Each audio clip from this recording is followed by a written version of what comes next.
Hello everyone, good evening, नमस्ते है। मलाई एउटा कुरा शेयर गर्न मन लाग्यो हाम्रो नेपाली समाजको बारेमा है। तपाईहरुलाई थाहा छ नि, तपाईहरुले भोग्नु पनि भयो होला यो कुरा हैन। हाम्रो धेरै महिला दिदी बहिनीले चाहिँ यो भोग्नु भएकै कुरा हैन।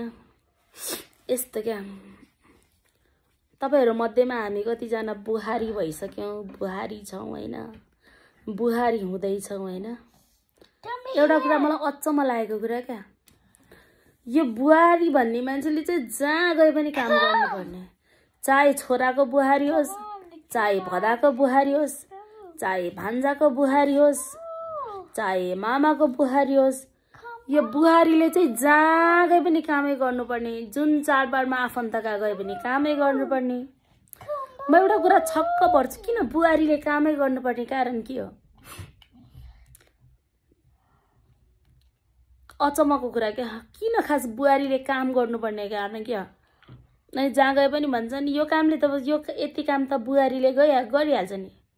त्यो बुहारीले गर्ने काम सासूले गर्नु हुँदैन हैन। बुहारीलाई नै चाहिँ किन काम, बुहारीले नै चाहिँ किन गर्ने के काम? पाहुना लाग्न गए पनि बुहारीले नै गर्ने, अरूको घरमा चाडबाडमा गए पनि बुहारीले नै गर्ने। त्यो बुहारीले गर्ने काम छोरी र सासूले गर्न नमिल्ने?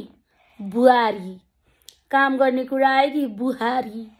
के बुहारी काम छैन? तिमीहरूको घर काम मात्र गर्नलाई बुहारी बनेको हो? जसको घरमा गए पनि काम गर्नलाई मात्र बुहारी बनेको हो? मलाई चाहिँ यो कुरा चित्त बुझेन। तपाईहरु कतिलाई चित्त बुझ्छ, चित्त बुझ्दैन, कमेन्ट गर्नुस् ल।